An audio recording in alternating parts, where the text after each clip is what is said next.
വെച്ചൊരുത്തൻ എന്നെ രണ്ടടി തന്നെങ്കിൽ നിങ്ങൾ മാറുമെന്ന് പറയും. പാവം നല്ലവനായ സ്വാമി അങ്ങനെ തല്ലുകൊണ്ടല്ലോ, എനിക്കല്ലേ അറിയുള്ളൂ ഇത് രണ്ടെണ്ണം കൂടെ കൊള്ളേണ്ടതായിരുന്നു പറഞ്ഞു പോയത്.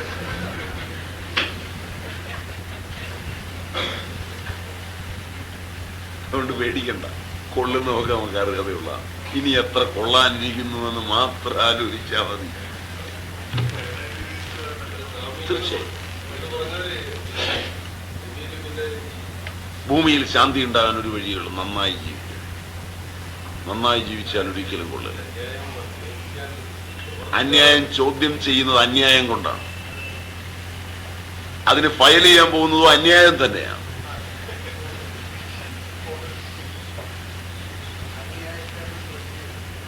അതുകൊണ്ട് അന്യായം അന്യായം കൊണ്ട് മാറില്ല, സ്നേഹം കൊണ്ട്. സ്നേഹം കൊണ്ട്, നിർമ്മമമായ സ്നേഹം കൊണ്ട്, മറ്റൊന്നും ഇതിന് വഴിയില്ല.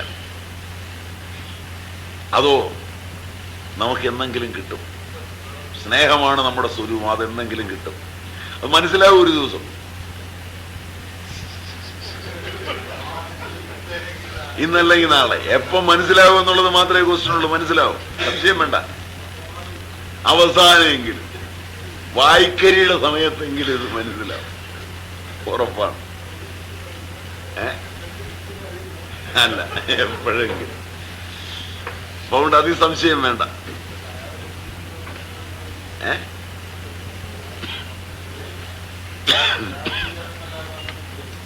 അല്ല, അയാള് തന്നെ തന്നോണമെന്നില്ല. ഇതിന്റെ നിയമം എങ്ങനെയാന്ന് വെച്ചാൽ പല ഘടകങ്ങളിലൂടെയും പല ഘട്ടങ്ങളിലൂടെയായി വരുന്നത്. നമ്മള് പലരോടും വാങ്ങിച്ചിട്ടുണ്ട്, അല്ലേ? അതിന് നല്ലൊരു നീതിശാസ്ത്രം പറയുന്നത്, ഒരുത്തൻ കുഴിച്ചു വെക്കുന്നു, ഫലം വേറൊരുത്തൻ കഴിക്കുന്നു, അല്ലേ? എത്രയോ വീടുകള് മാവുമൊക്കെ നട്ട് തെങ്ങുമൊക്കെ നട്ട് നല്ല വെള്ളവും കോരി ഭംഗിയായിട്ട് പരിചരിച്ചു കൊണ്ടെന്ന് വേറൊരുത്തൻ അതെല്ലാം സുലഭമായി തിന്നുന്നത് നമ്മൾ കാണുന്നുണ്ട്. ശരിയല്ലേ? ശരിയല്ലേ?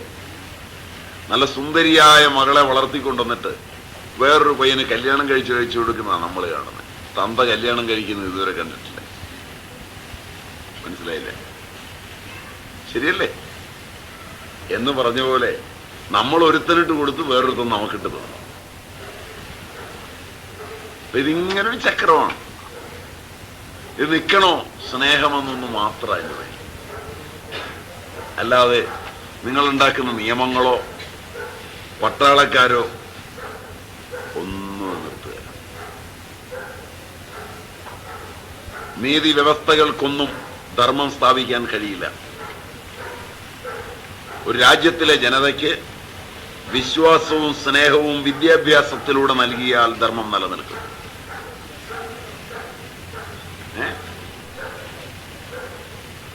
അല്ലാതെ ഒരു രാജ്യത്തിലെ ജനതയെ വാളിന്റെ വായ്മുനയിൽ നിർത്തി ധർമ്മം സ്ഥാപിക്കാൻ ഒരു രാജാവിനും സാധിക്കില്ല. അവന് കൊടുക്കുന്ന വിദ്യാഭ്യാസത്തിലൂടെ സ്നേഹിക്കാൻ പഠിപ്പിക്കണം. ആദ്യം അവനെ സ്നേഹിക്കാൻ പഠിപ്പിക്കണം, എന്നിട്ട് അന്യരെയും. അപ്പോൾ ലോകത്ത് ധർമ്മം ഉണ്ടാവും, സത്യം ഉണ്ടാവും, നീതി ഉണ്ടാവും. അപ്പോൾ പട്ടിണിയൊക്കെ പോവും. അല്ലാതെ നമ്മൾ കുറെ വാളുകൾ നിരത്തി വെച്ചിട്ട് എല്ലാവർക്കും ധർമ്മം സ്ഥാപിച്ചു കളയാം. മറ്റേ ആഭ്യന്തര വകുപ്പ് പ്രധാനമന്ത്രിയോ മുഖ്യമന്ത്രിയോ നേരിട്ട് കൈകാര്യം ചെയ്ത് ധർമ്മം സ്ഥാപിക്കാം. ഏത് കോശവൻ കൈകാര്യം ചെയ്താലും ഇതിങ്ങനെ തന്നെ പോകും. അല്ല, മാറ്റമൊന്നും വരില്ല. അതിന് മാറ്റം ഉണ്ടാകാൻ സാധ്യതയില്ല. അത് മാറണമെന്നുണ്ടെങ്കിൽ ഒറ്റ വഴിയേ ഉള്ളൂ. പൂർണ്ണമായ ധർമ്മം സ്നേഹത്താൽ മാത്രം ബദ്ധമാണ്. ധർമ്മം തന്നെയാണ് സ്നേഹം. സ്നേഹിച്ചാൽ നന്നാവും. പറ്റുമോ എന്നുള്ളതാ പ്രശ്നം. പ്രതികരിച്ചാൽ അധർമ്മം കൂടും. പ്രതികരിച്ചാൽ അധർമ്മം കൂടും. കാരണം ഇപ്പൊ പ്രതികരണം വളരെ കൂടിയ കാലഘട്ടം അല്ലേ? അല്ലേ? എത്ര പ്രതികരിക്കുന്നോ അത്രയും ശക്തിയിലാഞ്ഞടിക്കും. പ്രതികരിക്കാതിരുന്നാൽ വളരെ എളുപ്പമോ. ഇത്രയേ ഉള്ളൂ ഇതിൻ്റെ കഴിവ്. ചായയും കൂടെ തീർന്നുണ്ടെന്ന് വെച്ചാൽ അല്ലെ, അതിനായിട്ട് മാത്രം അവതരിക്കുന്നത്. അപ്പോൾ നമ്മൾ രണ്ടാം വല്ലിയിലെ 2 ശ്ലോകങ്ങളുണ്ട്. 3 മുതലുള്ള ശ്ലോകങ്ങളുണ്ട്. അത് തുടർച്ചയായ ക്ലാസ്സിൽ തുടരും. നിങ്ങൾ ഒരു ചതിവ് വന്നവരോട് ചെയ്തിട്ടുണ്ട്, അതിനവരോട് പതുക്കെ ഒന്ന് മാപ്പ് ചെയ്യാൻ പറഞ്ഞേക്കാം. കാരണം പുതുതായിട്ട് ഏതെങ്കിലും ഒരു വിഷയം തുടക്കം മുതൽ ഒടുക്കം വരെയാണ് ക്ലാസ് എന്ന് വിചാരിച്ച് ക്യാമ്പെന്നോർത്ത് പറയുന്ന കേട്ട് വന്നവരിടയ്ക്കുണ്ടാവും. ഇവിടെ എടുത്തു പോകുന്ന കഠോപനിഷത്തിന്റെ ക്ലാസ്സുകൾ 3-4 മുടങ്ങിയപ്പോൾ അത് തീർക്കുന്നതിന് വേണ്ടി വെച്ച ഒരു ക്യാമ്പാണ്. അതുകൊണ്ട് പുതിയൊരു ക്ലാസ് ഏതെങ്കിലും വിഷയത്തിലായിരിക്കുമെന്ന് വിചാരിച്ച് ആരെങ്കിലും വന്നിട്ടുണ്ടെങ്കിൽ, അറിഞ്ഞോ അറിയാതെയോ വന്നിട്ടുണ്ടെങ്കിൽ ക്ഷമിക്കുക എന്ന് മാത്രം അവരോട് പറയാം.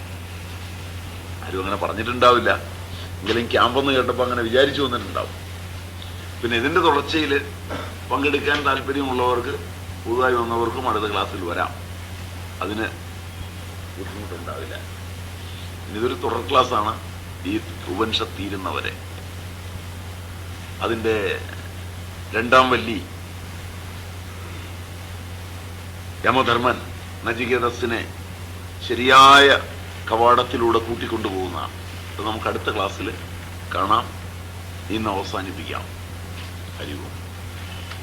ഓം സഹനാവവതു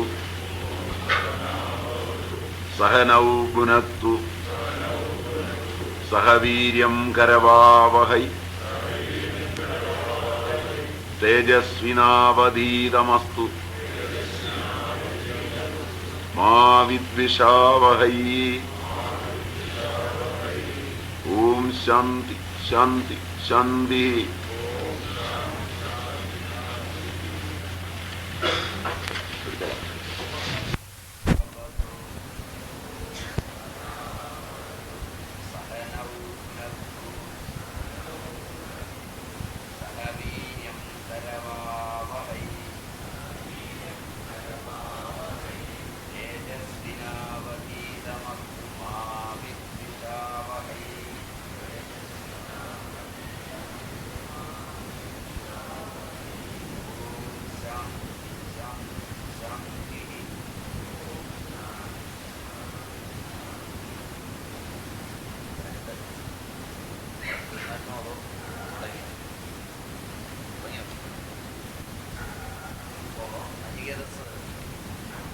നചികേതസ് പക്ഷത്തിൽ നിന്ന് 3-ാമത്തെ, യമന്റെ പക്ഷത്തിൽ നിന്ന് 4-ാമത്തെ വരം.